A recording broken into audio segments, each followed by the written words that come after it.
Victoria, my senior sister and my destined partner, returned one day with a creature cloaked in human skin, a shade.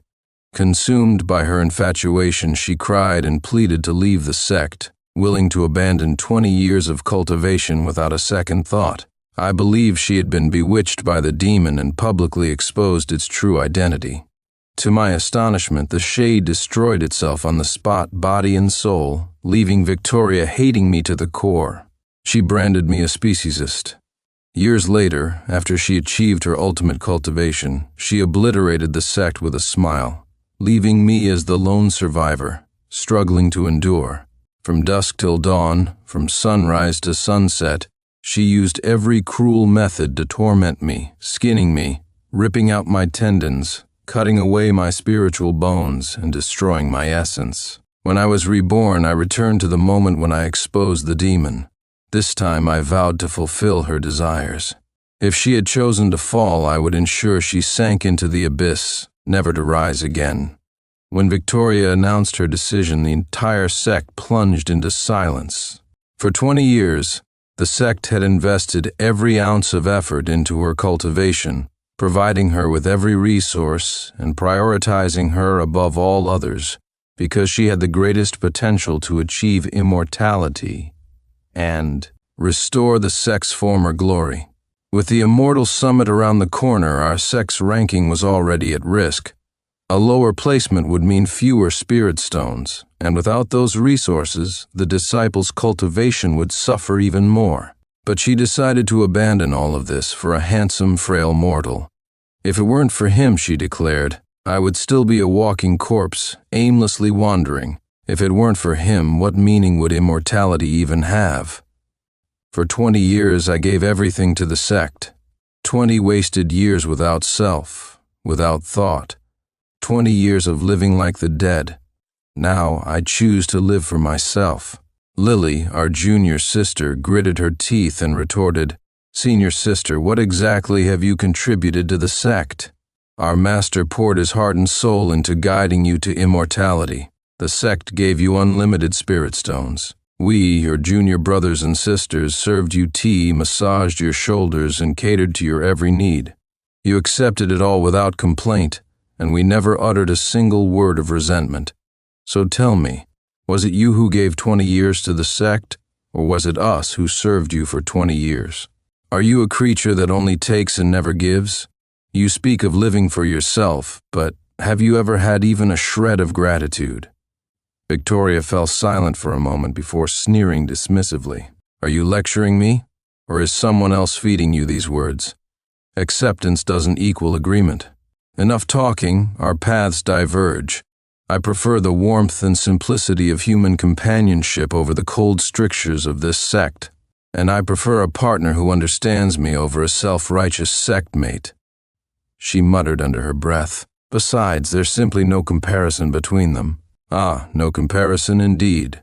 That mortal man was undeniably handsome and stood a full 6 feet tall. Aside from his frail physique, I couldn't compete with him in any way. But that was because as cultivators we developed more slowly, especially for someone like me, who specialized in alchemy. I shook my head and stopped Lily from arguing further. In my past life I had tried to prevent all of this. I assumed Victoria had been bewitched by the demon and revealed its true identity out of concern. The shade destroyed itself, and Victoria, seemingly repentant, returned to the sect. She led us to victory at the immortal summit, broke through to the nascent soul stage, and even became my partner as we both achieved immortality. I thought she had truly come to her senses and reformed, but then she betrayed me.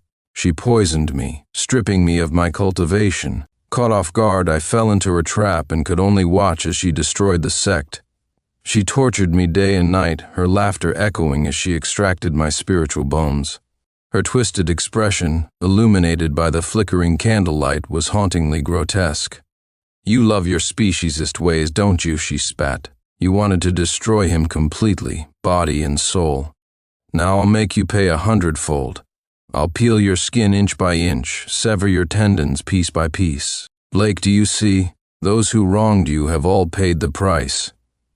It became clear to me then Victoria never cared who or what that man truly was. Even if she knew his identity from the start, she would have still thrown herself at him without hesitation. Back then, I was still foolishly gathering rare herbs and refining elixirs for her, hoping she would achieve her ultimate cultivation and restore the sect's honor. I begged her, pleading that the sect had treated her well and asking her to spare it.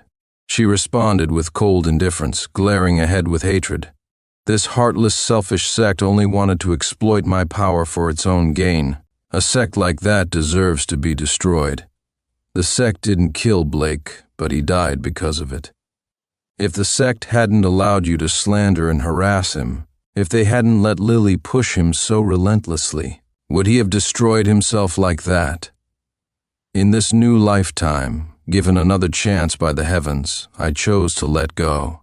As I stepped forward, Victoria moved defensively in front of the shade, gripping her sword tightly.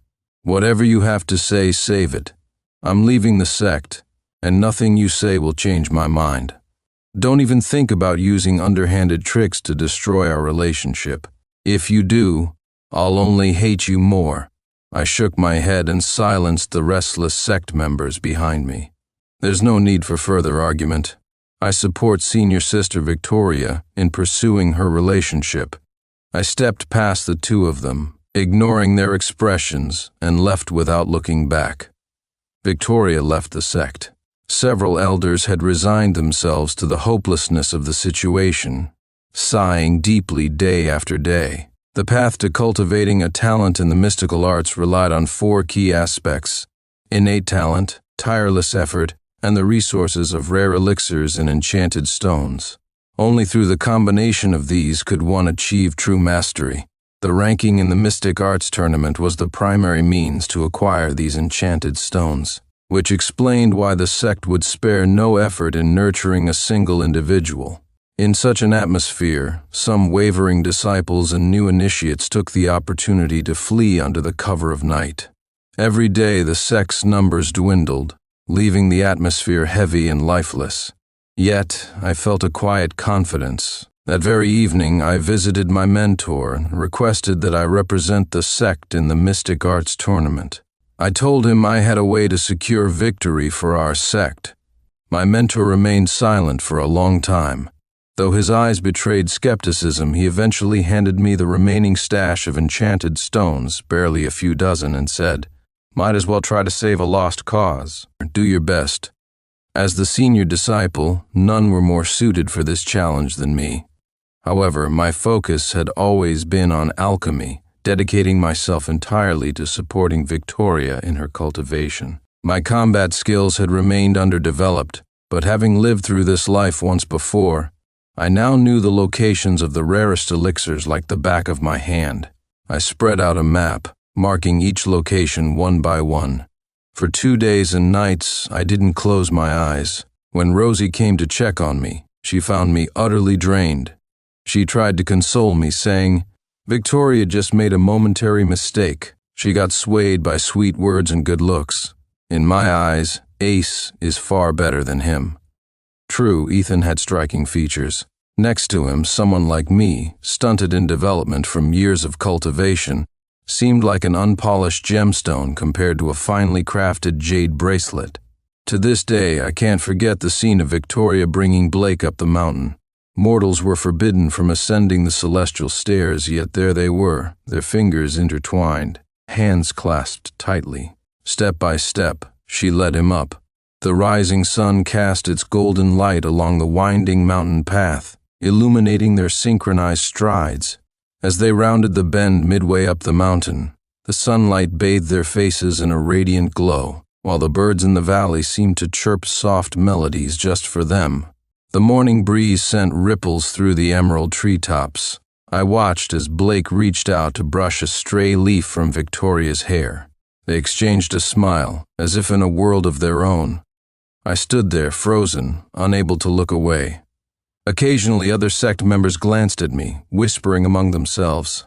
But Victoria firmly held his hand, walking with him into the mountain gates, paying no heed to the stares of others. Yet beneath that handsome exterior lay something else entirely. I could see it because I was born with the ability to perceive the truth behind appearances. What I saw was not a human, but a shade, a creature wearing human skin that was gradually merging with the sticky, grotesque form beneath. What made my stomach churn the most was the kind of shade it was, something even Victoria would never accept. Chills ran down my spine. That very night I sought her out, but instead stumbled upon a mortifying scene by the cold spring. The creature was embracing Victoria tightly in the water, while she turned her head away, cheeks flushed, weakly pushing him away. She was clearly losing her composure. I overheard their murmured words. Blake asked in a low voice, "Do you despise me for being a mere mortal?" Victoria replied, "No, I never. Blake, you're the kindest, most considerate young man I've ever met. Then why do you reject me so?" "Because immortals and mortals are not the same kind," she said, but her voice faltered. Blake pressed on, unrelenting. "It's normal for you to despise me. If that's the case, then forget it. I'll leave so you can achieve your path to ascension." "No, I don't."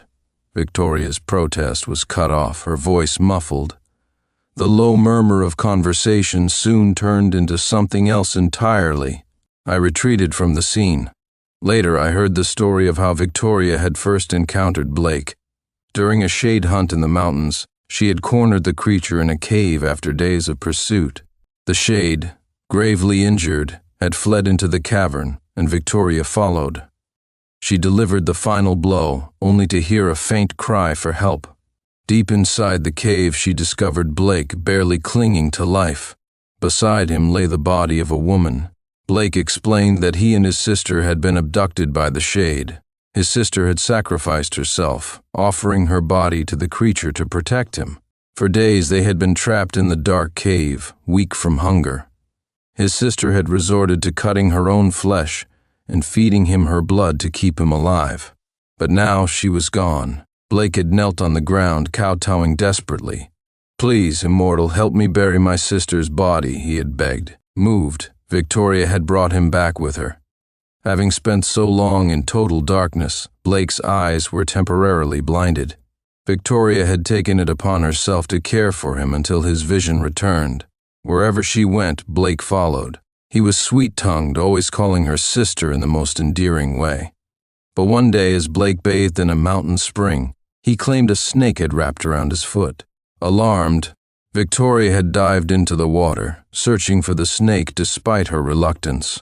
The gentle ripples mirrored her hesitation, but she had no choice but to open her eyes underwater. In that moment, her heart wavered. Blake had taken the opportunity to embrace her, whispering words of seduction. Victoria had lost herself entirely. I still wanted to tell her the truth, but she seemed to be deliberately avoiding me. One day, she finally said, "Little brother, don't make any more elixirs for me. Blake might misunderstand me, but with the grand assembly of sages about to take place, abandoning cultivation now would mean our sect loses its chance to secure enough resources.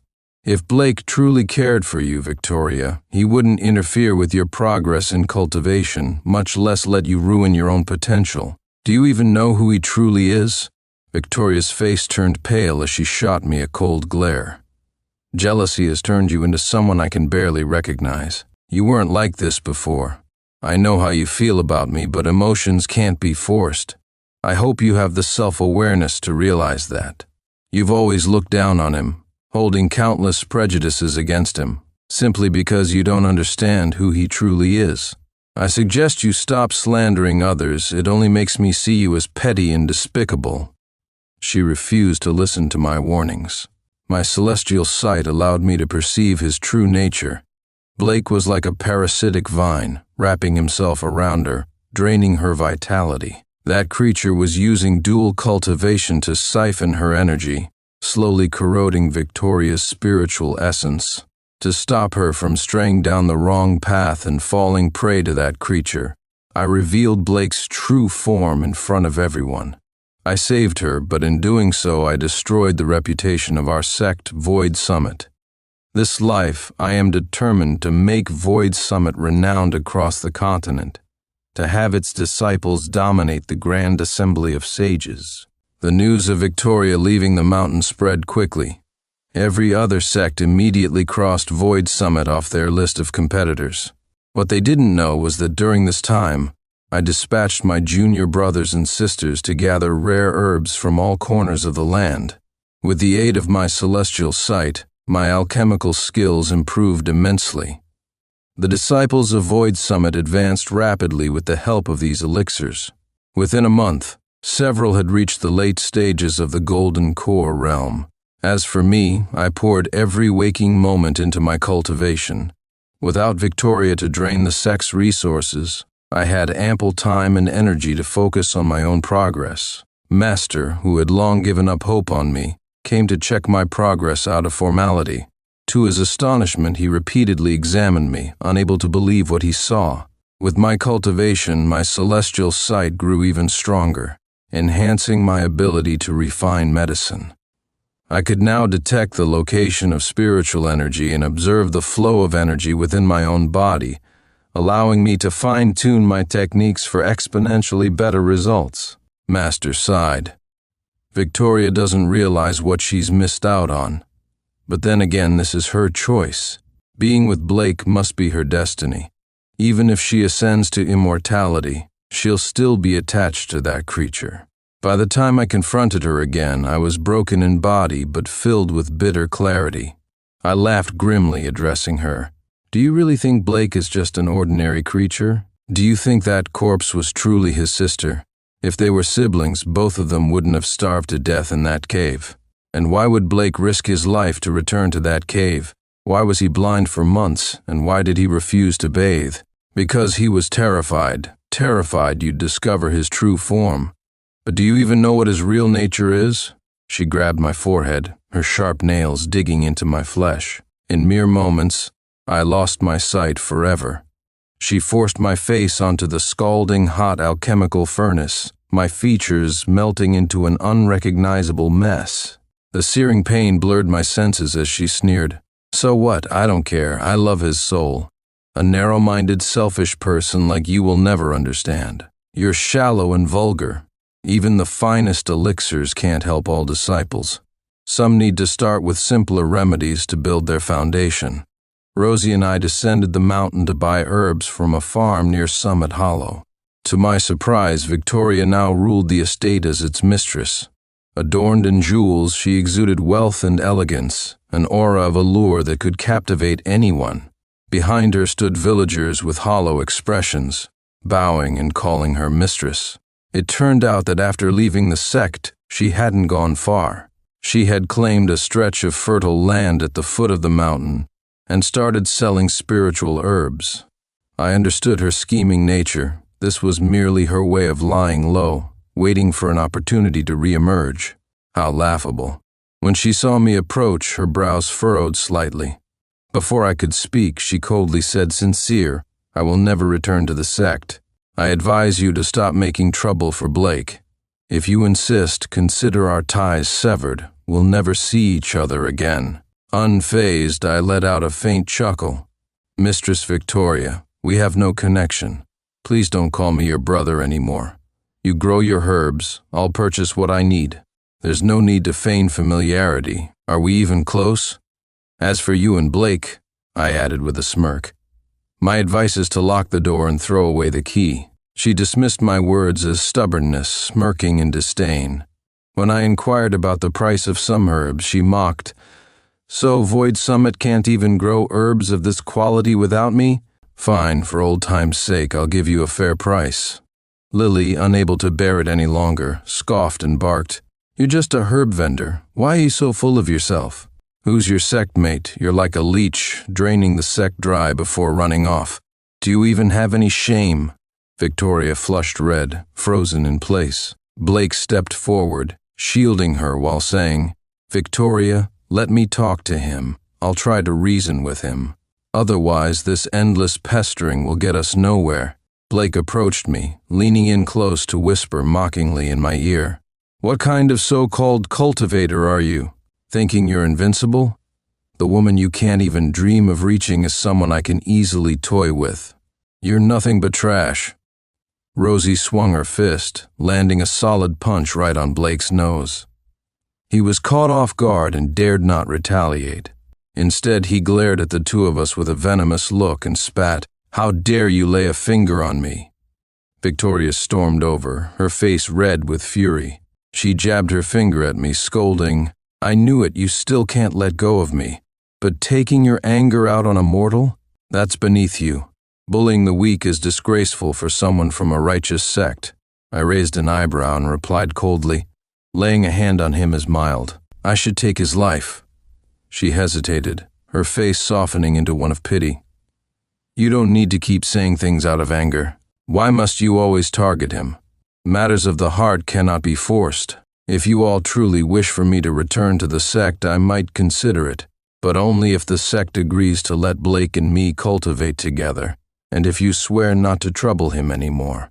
I'll return to the mountain immediately. With me, the #1 nascent soul cultivator among our peers. The Summit of Eden is bound to take first place in the Cultivation Summit." I couldn't help but laugh aloud. "You're overthinking it, Victoria.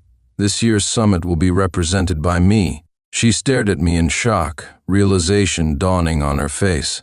That's right. To participate in the summit, I switched to sword cultivation. With the aid of top-tier elixirs, my cultivation has been rapidly advancing. Even the physical constraints imposed by my former healing cultivation have been completely transformed. Blake tugged at her sleeve, snapping her out of her daze. Yet even so, she couldn't believe I could accomplish anything by training last minute.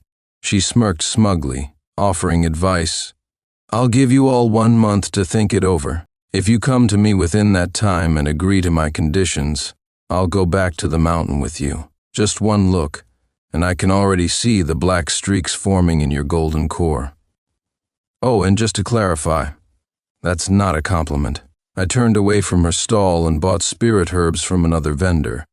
"Victoria," I said sharply, "remember this, even if you beg for forgiveness, the sect will no longer have a place for you." She chuckled. "Beg for forgiveness? Only someone foolish enough to remain in such a heartless sect would end up regretting it.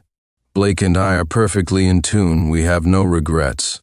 Let me tell you this, I can ascend to immortality even without the sect. But without me, the sect will likely have to find another path to survive." Looking at the faint bite marks on her neck, I knew her fate was sealed. After that, I immersed myself in painstaking cultivation. Rebuilding my path from scratch required immense effort, leaving me little time for anything else. Any spare moments I had were spent mentoring my junior disciples, fulfilling my responsibilities as the senior brother of the sect. The day the Summit of Eden was invaded, I had just broken through to the transformation stage. When the leading shade fell to my sword, he wept bitterly and begged for mercy. He said their reason for coming was simple. For months, no one had come down the mountain to buy supplies, and rumors spread that the Summit of Eden had fallen into decline after Vicky's departure, leaving only a few female disciples. Hearing this, they thought they could take advantage of the situation. When I asked where they got such information, the shade admitted it came from the husband of a landowner at the base of the mountain. I snorted derisively. It wasn't hard to guess that husband must have been Blake. Shades are creatures without emotions, driven only by self-interest. They wear the finest disguises and seek the best opportunities. But if denied, they will destroy everything in their path. In a past life, Blake had annihilated his own soul, intending to bury the Summit of Eden along with him.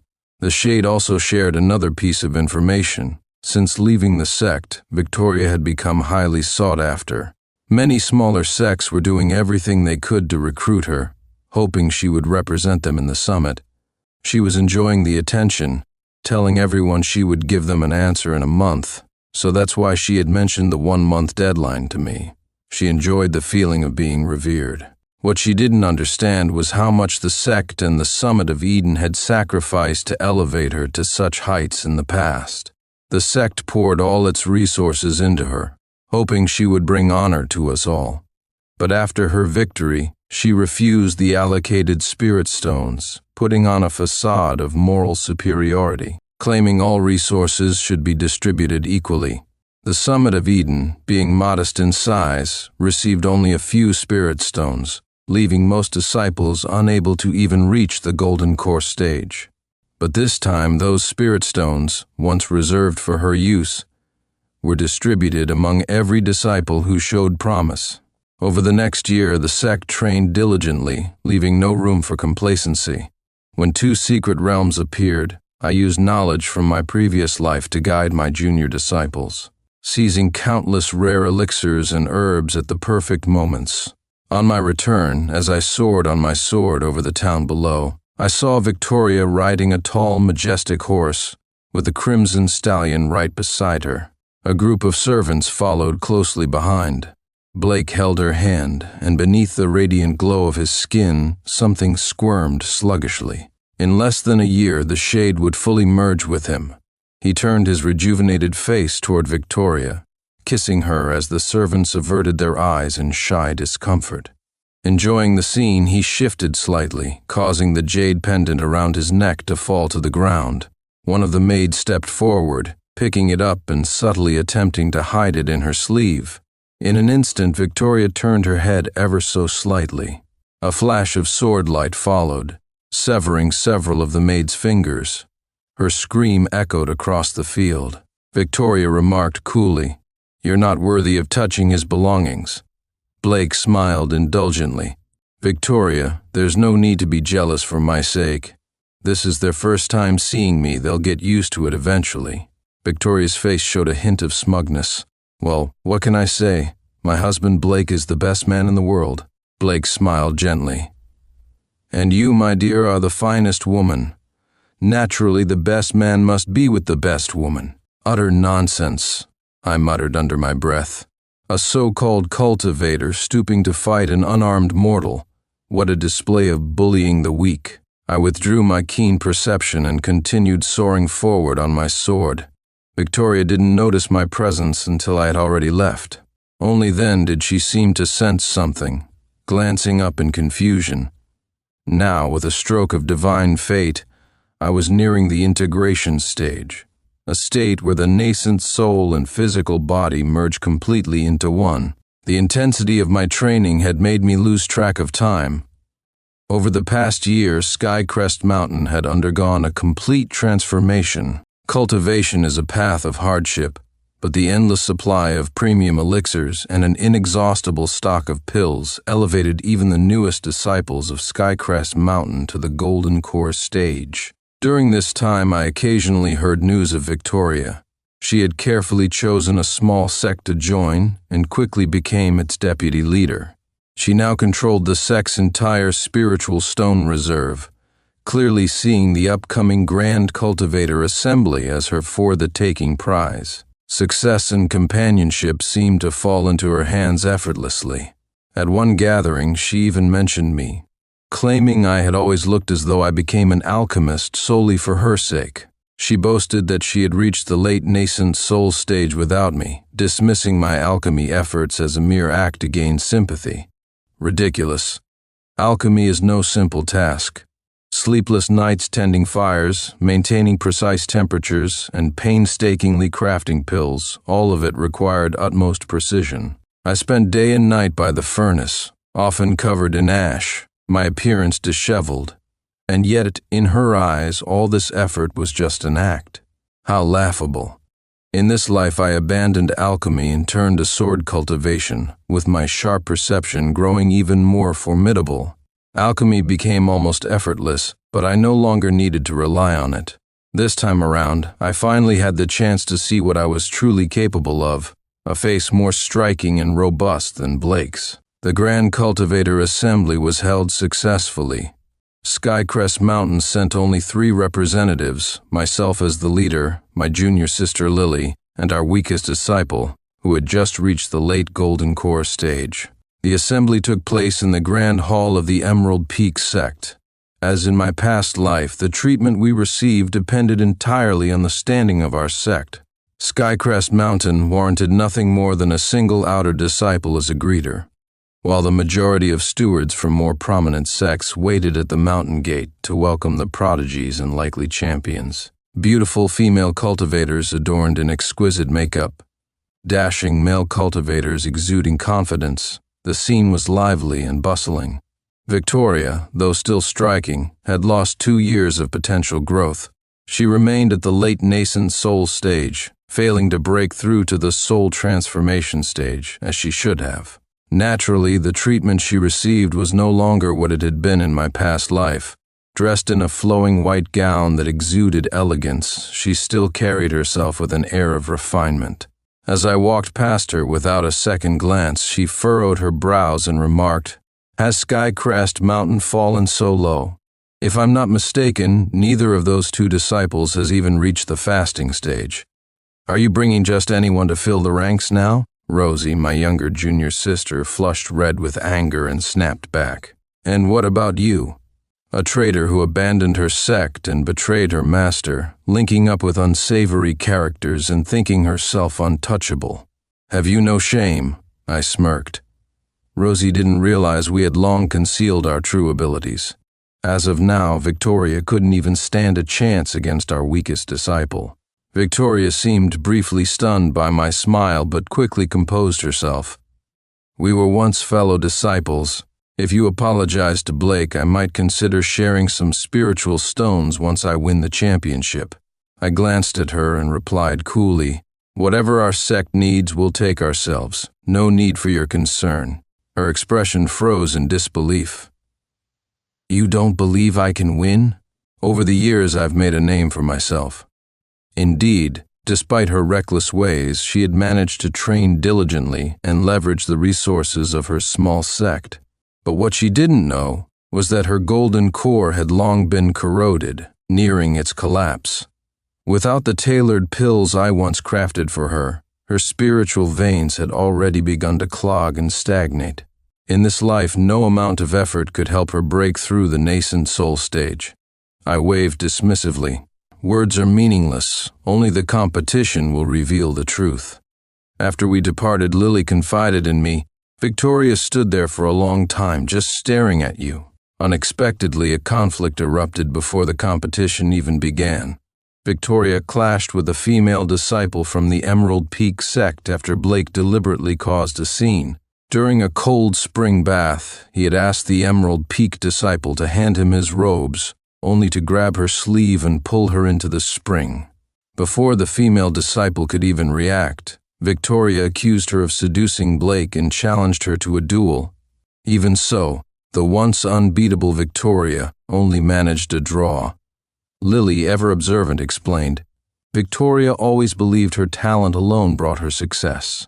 But now it's clear, cultivation is a balance of all elements. Without the proper foundation, everything falls apart. If she had stayed at Skycrest Mountain, she would never have ended up like this.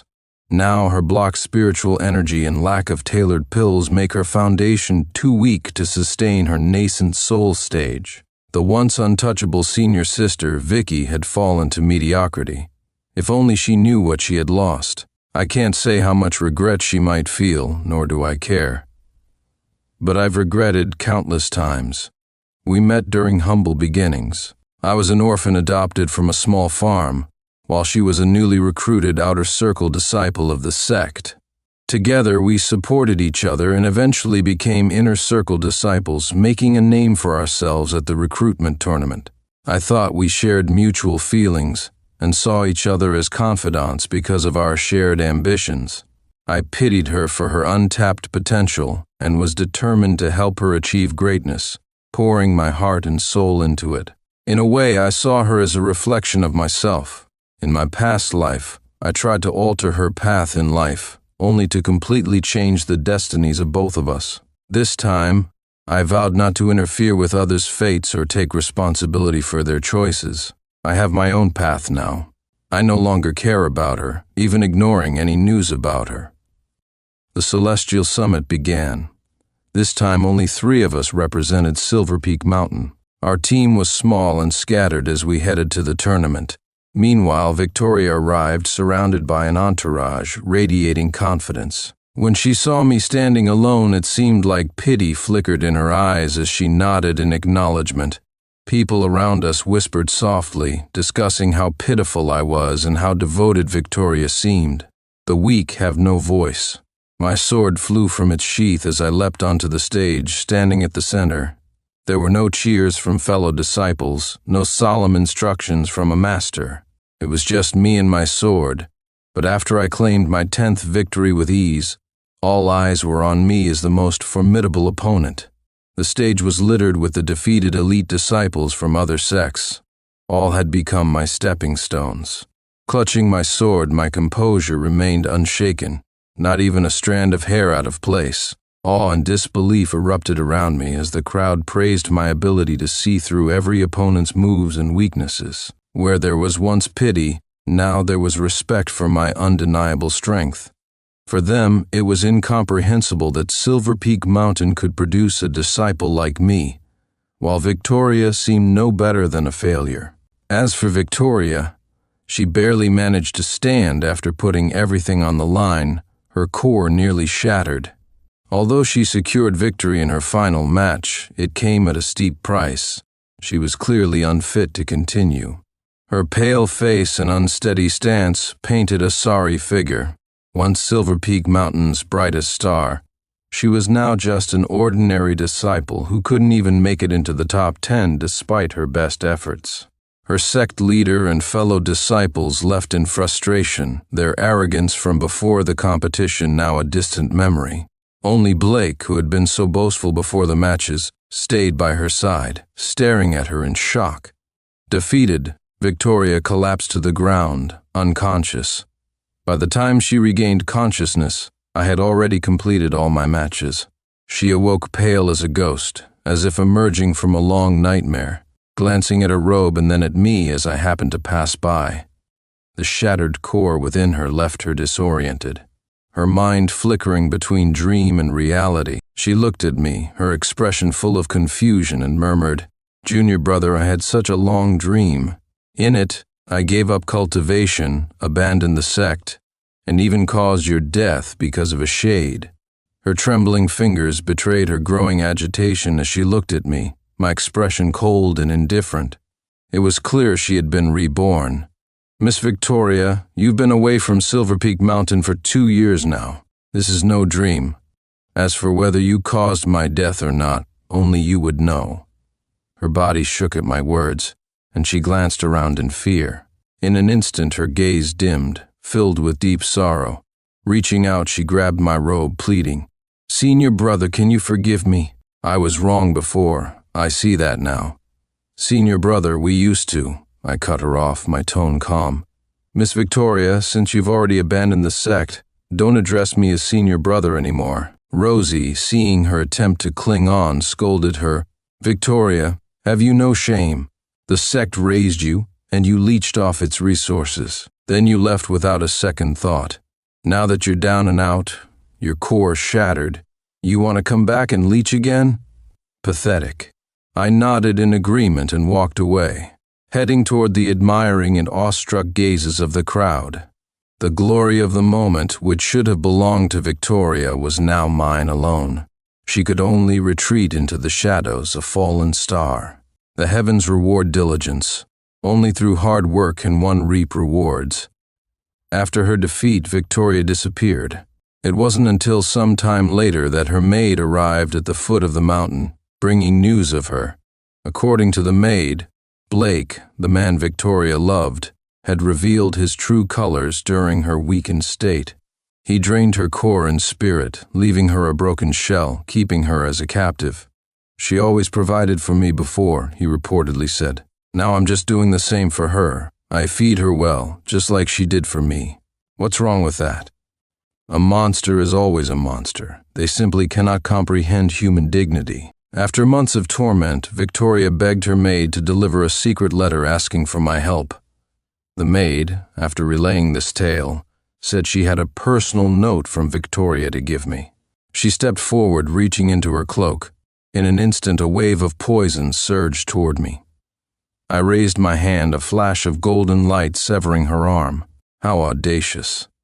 The maid shed her disguise, revealing herself as Blake. He sneered coldly, "This poison has no antidote. Even if you're in the divine transformation stage, there's nothing you can do. Surrender now, and I promise to make peeling off your skin less painful." He devised such a cruel plan and took a desperate gamble, all because after losing at the grand immortal summit, Victoria fell into silence. Although she still lived with Blake, it was as if she had lost the will to live. She spent her days painting for Blake, but to his surprise, the portraits were all of me. Victoria was captivated by appearances.